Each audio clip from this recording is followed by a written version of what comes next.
BJPയുടെ സ്ഥാനാർത്ഥികൾ ഒരുപാട് റീൽസ് പുറത്തിറക്കുന്നുണ്ട്. പക്ഷേ സത്യത്തിൻ്റെ ഒരു അരികിലൂടെ പോലും പോകാത്ത റീൽസാണ്. LDFൻ്റെ റീൽസിനേക്കാൾ വേഴ്സ് ആയിട്ടുള്ള റീൽസാണ് ഈ BJPയുടെ സ്ഥാനാർത്ഥികൾ ഇറക്കുന്നത്. അത് കേൾക്കുമ്പോൾ ആർക്കാണെങ്കിലും പൊട്ടിച്ചിരിക്കാൻ തോന്നും. അത്ര വൈരുദ്ധ്യാത്മകമാണ് അവരിറക്കുന്ന റീൽസ് മുഴുവനും. ഇപ്പം അവർ പറഞ്ഞു, വികസിത കേരളം ഉണ്ടാകണം എങ്കിൽ, അല്ലെങ്കിൽ വികസിത കേരളം സാധ്യമാകണം എങ്കിൽ ഡബിൾ എൻജിൻ ഗവൺമെൻറ് കേരളത്തിൽ വരണമെന്നാണ് പറയുന്നത്. അതായത് കേന്ദ്രം ഭരിക്കുന്ന BJP ഗവൺമെൻറ് തന്നെ, അതുപോലെ BJPയുടെ തന്നെ ഗവൺമെൻറ് സംസ്ഥാന തലത്തിൽ വന്നാൽ മാത്രമേ കേരളം വികസിത സംസ്ഥാന കേരളമായി മാറുകയുള്ളൂ എന്നാണ്. അപ്പോൾ ഇവരുടെ ചിന്തകളൊക്കെ എവിടെ? ഇവരെന്താ കേരളത്തെ പറ്റി മനസ്സിലാക്കി വെച്ചിരിക്കുന്നത്? 1980-കൾ മുതലേ കേരളം ഇന്ത്യയിൽ സാക്ഷരതയിൽ 1-ാം സ്ഥാനത്താണ്. അതുപോലെ തന്നെ ആരോഗ്യത്തിലും 1-ാം സ്ഥാനത്താണ്. പെർ ക്യാപിറ്റ ഇൻകം ഒട്ടും താഴെയല്ല. ഏറ്റവും നല്ല പെർ ക്യാപിറ്റ ആളോഹരി വരുമാനമുള്ള സംസ്ഥാനങ്ങളിൽ ഒന്നാണ് 1980-കൾ മുതൽ കേരളം. അങ്ങനെ എല്ലാ തരത്തിലും ലോഞ്ചിവിറ്റി, അതായത് ആയുരാരോഗ്യം ഏറ്റവും കൂടുതലുള്ള സംസ്ഥാനമാണ് കേരളം. അങ്ങനെ അതുപോലെ തന്നെ നോക്കുക, സെക്സ് റേഷ്യോ, അതായത് ആണും പെണ്ണും തമ്മിലുള്ള റേഷ്യോ, അതും ഏറ്റവും നല്ല സെക്സ് റേഷ്യോ ഉള്ള സംസ്ഥാനമാണ് കേരളം. അപ്പോൾ എന്താണ് ഈ ഹ്യൂമൻ ഡെവലപ്മെൻറ്റ് ഇൻഡെക്സിൽ കേരളം 1-ാമതാണ് എന്ന് പറയുന്നത്?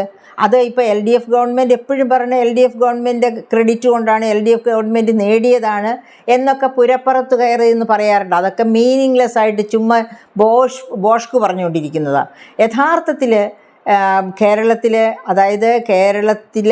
ബ്രിട്ടീഷ് ഭരണകാലത്ത് തന്നെ ഇവിടെ വന്ന് ബ്രിട്ടീഷുകാർ തന്നെ, അതായത് അവരുടെ കാലഘട്ടത്തിൽ തന്നെ ഇവിടെ വിദ്യാഭ്യാസത്തിനുള്ള, രാജഭരണ കാലത്ത് തന്നെ വിദ്യാഭ്യാസത്തിന് ഊന്നൽ കൊടുത്തിരുന്നു. അതുപോലെ തന്നെ ക്രിസ്ത്യൻ മിഷണറിമാർ വിദ്യാഭ്യാസത്തിന് ഊന്നൽ കൊടുത്തിരുന്നു. അങ്ങനെയൊക്കെയാണ് വിദ്യാഭ്യാസത്തിന് പ്രാധാന്യം കിട്ടി കേരളം വളരാൻ തുടങ്ങിയത്. ആ വിദ്യാഭ്യാസത്തോടൊപ്പം തന്നെ ഈ മിഷണറിമാർ തന്നെ ഒരുപാട്, നിങ്ങളൊന്ന് ആലോചിച്ച് നോക്കൂ, നിങ്ങൾ കേരളത്തിൽ എവിടെ വേണമെങ്കിലും ചെന്ന് നോക്കൂ, the best hospitals in Kerala. എപ്പോഴും ഇങ്ങനെ ഏതെങ്കിലും തരത്തിൽ ക്രിസ്ത്യൻ ഒരു സാന്നിധ്യമുള്ള ഹോസ്പിറ്റൽസ്, ഇവിടെ സന്യാസിനിമാരുടെയോ ഒക്കെ ആയിട്ടുള്ള ഹോസ്പിറ്റൽസ്, അങ്ങനെ വിദ്യാഭ്യാസം ആരോഗ്യം ഈ മേഖലയിലൊക്കെ ഉള്ള കോൺട്രിബ്യൂഷൻസ്, അവരുടെയൊക്കെ കോൺട്രിബ്യൂഷൻസ് ഉണ്ട്. അതുകൊണ്ട് മാത്രമെന്ന് പറയുന്നില്ല, അവരുടെ കോൺട്രിബ്യൂഷൻസോടുകൂടി തന്നെ കേരളത്തിലെ ഗവൺമെൻറ്റുകളും വിദ്യാഭ്യാസത്തിലും ആരോഗ്യത്തിലും ഒക്കെ ശ്രദ്ധ കേന്ദ്രീകരിച്ചിരുന്നു.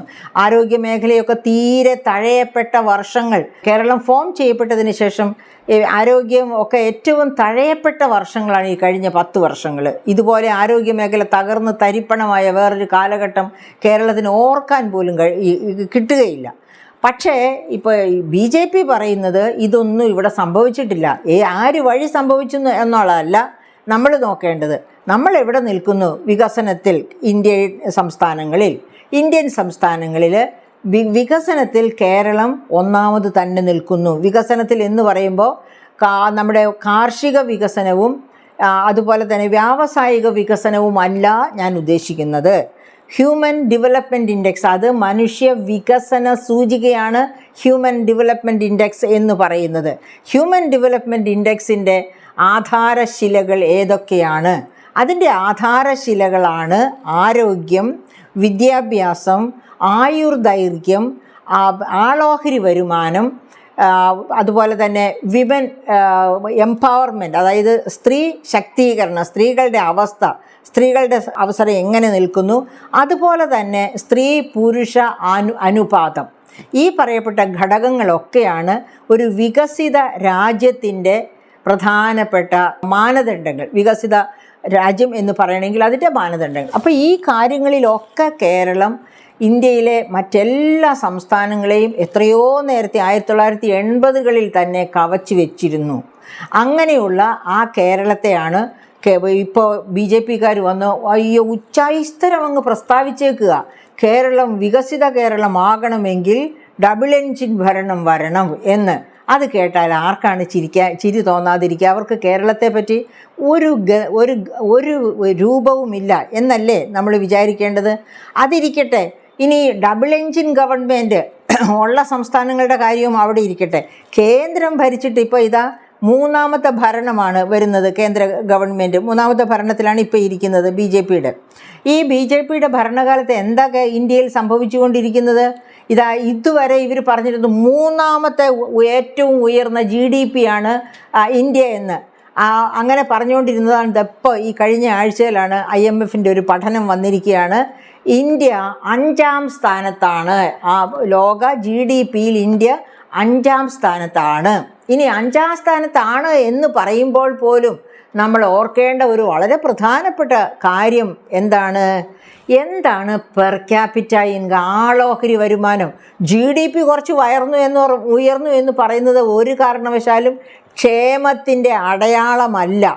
അത് എത്രയാണ് ഓരോരുത്തരുടെയും കൈകളിൽ എത്തുന്നത് ചെലവഴിക്കാൻ, ആരോഗ്യത്തിൽ, വിദ്യാഭ്യാസത്തിൽ, മറ്റ് ജീവിത സാഹചര്യങ്ങളിലൊക്കെ ചെലവഴിക്കാൻ ഓരോരുത്തരുടെയും വരുമാനം എത്ര, ആളോഹരി വരുമാനം എത്ര എന്നുള്ളതിലാണ് ആ രാജ്യത്തിൻ്റെ വികസനം നിലകൊള്ളുന്നത്. കാരണം വികസനം എന്ന് പറയുന്നത് ജനങ്ങളുടെ ജീവിത നിലവാരവുമായി ബന്ധപ്പെട്ടതാണ്. അവരുടെ ആരോഗ്യമായി, അവരുടെ വിദ്യാഭ്യാസമായി, അവരുടെ കൺസംഷനും മറ്റെല്ലാ സ്റ്റൈലുമായിട്ട് ബന്ധപ്പെട്ടതാണ് വികസനം എന്ന് പറയുന്നത്. അല്ലാതെ കുറേ ഉൽപ്പാദനം നടന്നു, അതെന്നിട്ട് അംബാനിയും അദാനിയും കൊണ്ടുപോയി അങ്ങനെ പറയുന്നതല്ല വികസനം എന്ന് പറയുന്നത്. അതായത് GDP വളരുക, ആ വളർന്ന GDP ശമ്പളമായി, വില കുറഞ്ഞ ഉൽപ്പന്നങ്ങളായി എല്ലാവരുടെയും അടുക്കലേക്ക് അവരുടെ ജീവിത നിലവാരം ഉയർത്തുവാൻ തക്ക രീതിയിൽ എത്തിച്ചേരുക, അതാണ് വികസനം എന്ന് പറയുന്നത്. മറ്റത് ഗ്രോത്താണ്. GDP വളരുന്നു, അത് വളർച്ചയാണ്. വളർച്ച വികസനമല്ല. ആ വളർച്ച ജനങ്ങളിലേക്ക് പങ്കിട്ട് ഒലിച്ചിറങ്ങുമ്പോഴാണ്, അരിച്ചിറങ്ങുമ്പോഴാണ്, അവരുടെ ജീവിത നിലവാരം മെച്ചപ്പെടുത്തുമ്പോഴാണ്. ജീവിത നിലവാരം മെച്ചപ്പെടുത്തുക എന്ന് പറഞ്ഞാൽ അവർക്ക് നല്ല ആരോഗ്യം കിട്ടുക, നല്ല വിദ്യാഭ്യാസം കിട്ടുക, നല്ല തൊഴിൽ കിട്ടുക, നല്ല വേതനം കിട്ടുക. അങ്ങനെ അവരുടെ ജീവിത നിലവാരം മെച്ചപ്പെടുമ്പോഴാണ് വികസനം എന്ന് പറയുന്നത്. അല്ലെങ്കിൽ നിങ്ങൾ അമർത്യ സെന്നിൻ്റെ ഡെവലപ്മെൻറ്റ് ആസ് ഫ്രീഡം എന്ന ഗ്രന്ഥം വായിച്ചു നോക്കുക. ഡെവലപ്മെൻറ്റ് ആസ് ഫ്രീഡം, ഇവിടെ ഇരിപ്പുണ്ട്. ഡെവലപ്മെൻറ്റ് ആസ് ഫ്രീഡം എന്ന ഗ്രന്ഥം എടുത്ത് വായിച്ചു. അദ്ദേഹത്തിന് 1998 നൊബേൽ പ്രൈസ് കിട്ടിയ, സാമ്പത്തിക ശാസ്ത്രത്തിനുള്ള നൊബേൽ പ്രൈസ് കിട്ടിയ പുസ്തകമാണ് ഡെവലപ്മെൻറ്റ് ആസ് ഫ്രീഡം. ആ ഗ്രന്ഥത്തിൽ തന്നെ അദ്ദേഹം ഇത് വളരെ ഭംഗിയായിട്ട് എന്താണ് ഗ്രോത്ത്, എന്താണ് വളർച്ച, എന്താണ് വികസനം എന്ന് അദ്ദേഹം വളരെ കൃത്യമായിട്ട് വിവരിക്കുന്നുണ്ട്, വിശദീകരിക്കുന്നുണ്ട്. അപ്പോൾ പ്രിയപ്പെട്ട സുഹൃത്തുക്കളെ, ഇവർ പറയുകയാണ്, BJP പറയുകയാണ്, വികസിത കേരളം വരണമെന്നുണ്ടെങ്കിൽ ഡബിൾ എൻജിൻ ഗവൺമെൻറ് വരണമെന്ന്. അത് വളരെ അരോചകമായി തോന്നില്ലേ നമുക്ക് അങ്ങനെ കേൾക്കുമ്പോൾ? കാരണം 1980 മുതൽ 80കളുടെ അവസാന ഭാഗം മുതലെങ്കിലും കേരളം ഈ പറയപ്പെട്ട എല്ലാ മാനദണ്ഡങ്ങളിലും ഇന്ത്യയിലെ മറ്റ് സംസ്ഥാനങ്ങളെക്കാൾ മുന്നിലാണ്. പെർ ക്യാപിറ്റ ഇൻകത്തിൽ നമ്മളിപ്പോഴും 5ാം സ്ഥാനത്താണ്. ചില കണക്കുകൾ അനുസരിച്ച് അതായത് സ്റ്റാറ്റിസ്റ്റിക്സ് കളക്ട് ചെയ്യുന്നവരുടെ രീതി അനുസരിച്ച് ഇച്ചിരി മാറ്റങ്ങളൊക്കെ വരാം. അപ്പം പെർ ക്യാപിറ്റ ഇൻകം, ആളോഹരി വരുമാനത്തിൽ കേരളം 5ാം സ്ഥാനത്തെന്ന് പറയുന്ന കണക്കുകളുണ്ട്, 6ാം സ്ഥാനത്തെന്ന് പറയുന്ന കണക്കുകളുണ്ട്. 28 മേജർ സംസ്ഥാനങ്ങളിൽ 6ാം സ്ഥാനത്തെന്ന് പറഞ്ഞാലും പ്രശ്നമില്ല. അപ്പോൾ ഞാൻ നേരത്തെ പറഞ്ഞല്ലോ, ഇന്ത്യ വികസിത ഇന്ത്യയായിട്ട് പോകുന്നു, GDPയിൽ 3ാം സ്ഥാനത്താണ് എന്നൊക്കെ എപ്പോഴും പറഞ്ഞ് വിളക്കിക്കൊണ്ടിരിക്കുന്ന നമ്മുടെ ഗവൺമെൻറ്, ഇന്ത്യ ഗവൺമെൻറ് എന്താ പറഞ്ഞത്? ഇപ്പോൾ IMF പറഞ്ഞത് 5ാം സ്ഥാനത്ത് മാത്രമാണ് ഇന്ത്യ GDPയിൽ. 5ാം സ്ഥാനത്ത് GDP നിൽക്കുമ്പോൾ 1ാം സ്ഥാനത്ത് GDPയിൽ നിൽക്കുന്ന US നോക്കുക. അവരുടെ പെർ ക്യാപിറ്റ ഇൻകം എത്രയാണെന്ന് അറിയേണ്ട? ആളോഹരി വരുമാനം $76,000. 2ാം സ്ഥാനത്ത് ഉള്ളത് ചൈനയാണ് കേട്ടോ. ചൈനയുടെ പെർ ക്യാപിറ്റ ഇൻകം എത്രയാണ്? അപ്പോൾ ചൈനയുടെ GDP എത്രയാണ്? $18 ട്രില്യൺ ആണ്. 18 ട്രില്യൺ. അവരുടെ പെർ ക്യാപിറ്റ ഇൻകം എത്രയാണ്? അവരുടെ പെർ ക്യാപിറ്റ ഇൻകം $12,000 ആണ്. ഓർക്കണം, ചൈന ലോകത്തെ 2ാമത്തെ വലിയ പോപ്പുലേഷനാണ്. 1ാമത്തെ വലിയ പോപ്പുലേഷൻ ഇന്ത്യയാണ്. അപ്പോൾ ഇനി നമ്മൾ ഈ 5ാമത്തെ GDP എന്ന് ഇപ്പോൾ IMF പറഞ്ഞിരിക്കുന്ന ഇന്ത്യയിലേക്ക് വന്നാലോ, 3.5 ട്രില്യൺ ആണ് IMFൻ്റെ കണക്കനുസരിച്ച് ഇന്ത്യയുടെ GDP. ആ 3.5 ട്രില്യനെ എത്ര പോപ്പുലേഷൻ കൊണ്ടാണ് പെർ ക്യാപിറ്റ ഇൻകം കാണാൻ ഹരിക്കേണ്ടത്? നമ്മുടെ ജനസംഖ്യ എന്ന് പറയുന്നത് കഴിഞ്ഞ വർഷം മെയ് മാസത്തിൽ തന്നെ 146,39,00,000. അപ്പോൾ നമ്മുടെ ഈ 3.5 ട്രില്യൺ GDP-യെ 146 കോടി 39 ലക്ഷം കൊണ്ട് ഹരിക്കുമ്പോൾ പെർ ക്യാപിറ്റ ഇൻകം കിട്ടും 2500 അങ്ങനെ എന്തോ ചുറ്റുവട്ടത്തിൽ ഉള്ളത്. അപ്പോൾ ഓർക്കണം, ഒന്നാമത്തെ GDP രാജ്യത്തിൻ്റെ പെർ ക്യാപിറ്റ ഇൻകം ആളോഹരി വരുമാനം $76,000. രണ്ടാമത്തെ ചൈനയുടേത് $12,000. അഞ്ചാമത്തെ ഇന്ത്യയുടേത് $2,500. ഒരു വർഷത്തെ ഒരു വ്യക്തിയുടെ ശരാശരി വരുമാനമായി പറഞ്ഞത് കേട്ടോ. അങ്ങനെയുള്ള ഇന്ത്യയാണ് വികസിത ഭാരത് എന്ന് പറഞ്ഞ് ഇത്രയധികം ഒച്ചപ്പാടുണ്ടാക്കി ലോകം മുഴുവനും വിളിച്ചു കൂവിക്കൊണ്ട് നടക്കുന്നത്. നാണമില്ലേ എന്ന് ചോദിച്ചു പോകും അറിയാതെ കേട്ടോ. കാരണം ഇതൊന്നും ഒരു പെർ ക്യാപിറ്റ ഇൻകം അല്ല. അത് തന്നെയാണോ? ഇൻകം ഇനീക്വാളിറ്റി ഒന്ന് നോക്കണം. അപ്പോഴാണ് ഈ വികസിത ഭാരതത്തിൻ്റെ യഥാർത്ഥ മുഖം തിരിച്ചറിയുക. ഗ്ലോബൽ ഇനീക്വാളിറ്റി ലാബ്, ആഗോള ഇനീക്വാളിറ്റി ലാബ് 200 പ്രമുഖരായ ലോക ശാസ്ത്രജ്ഞർ, അതായത് സാമ്പത്തിക ശാസ്ത്രം മാത്രമല്ല പല വിഭാഗങ്ങളും ചേർന്ന 200 ശാസ്ത്രജ്ഞർ പ്രവർത്തിക്കുന്ന ലാബാണ് ഗ്ലോബൽ ഇനീക്വാളിറ്റി ലാബ്, ഗ്ലോബൽ അസമത്വ ലാബ്. ആ അസമത്വ ലാബിൻ്റെ 2025-26 കണക്കനുസരിച്ച് ഇന്ത്യയിലെ ആകെ GDP-യുടെ 40%, 1% ഇന്ത്യക്കാരുടെ കയ്യിലാണ്.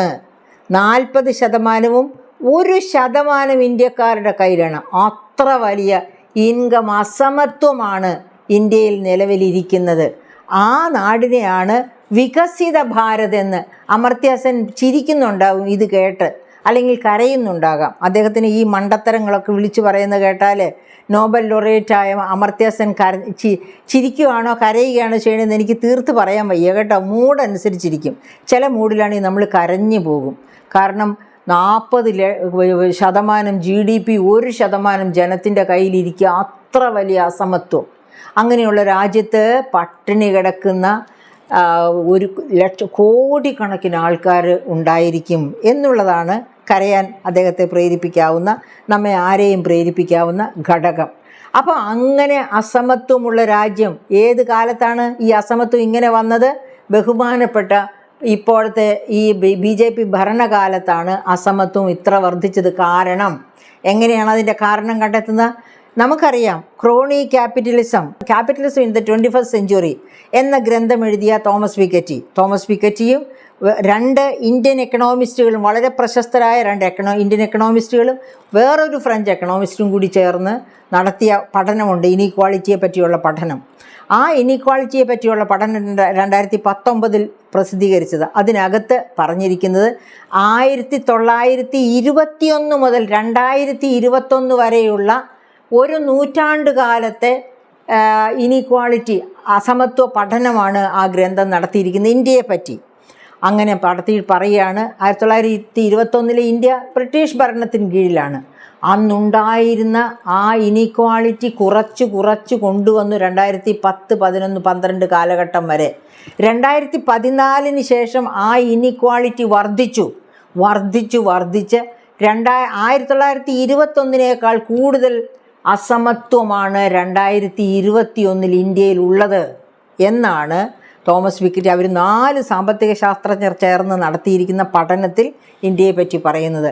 അപ്പോൾ ഈ BJP ഗവൺമെൻറ്, ബഹുമാനപ്പെട്ട മോദിജിയുടെ തലപ്പത്തിരിക്കുന്ന മോദിജി ഭരിക്കുന്ന BJP ഗവൺമെൻറ് അസമത്വ സൃഷ്ടിയിലേക്കാണോ ഇന്ത്യയെ കൊണ്ടുപോകുന്നത്, അതോ വികസനത്തിലേക്കാണോ ഇന്ത്യയെ കൊണ്ടുപോകുന്നത് എന്ന് വളരെ ആലോചിച്ച് മനസ്സിലാക്കണം. ഇന്ത്യക്കാരെല്ലാവരും മൂളയില്ലാത്തവരാണ് എന്നാരും ചിന്തിച്ചു വശാകരുത്. വിദ്യാഭ്യാസമുള്ളവരും നന്നായി ചിന്തിക്കാൻ കഴിവുള്ളവരും ധാരാളമുള്ള ഒരു സംസ്ഥാനമാണ് കേരളം. അതുകൊണ്ട് ഡബിൾ എഞ്ചിൻ ഗവൺമെൻറ് വന്നാലേ കേരളം വികസിക്കൂ എന്ന് മണ്ടത്തരം പറഞ്ഞ് മണ്ടന്മാരെ ബോധ്യപ്പെടുത്താം. പക്ഷേ മലയാളികൾ മണ്ടന്മാരോ മണ്ടികളോ അല്ല. കാര്യങ്ങളെപ്പറ്റി കൃത്യമായിട്ട് അറിയാവുന്നവരും മനസ്സിലാക്കാൻ ത്രാണിയുള്ളവരുമാണ് എന്ന് മനസ്സിലാക്കിക്കൊണ്ട് വേണം ഈ ക്ഷുദ്രജീവികൾ ഇതുപോലെയുള്ള പ്രചാരണം നടത്തിക്കൊണ്ട് മുന്നേറാൻ.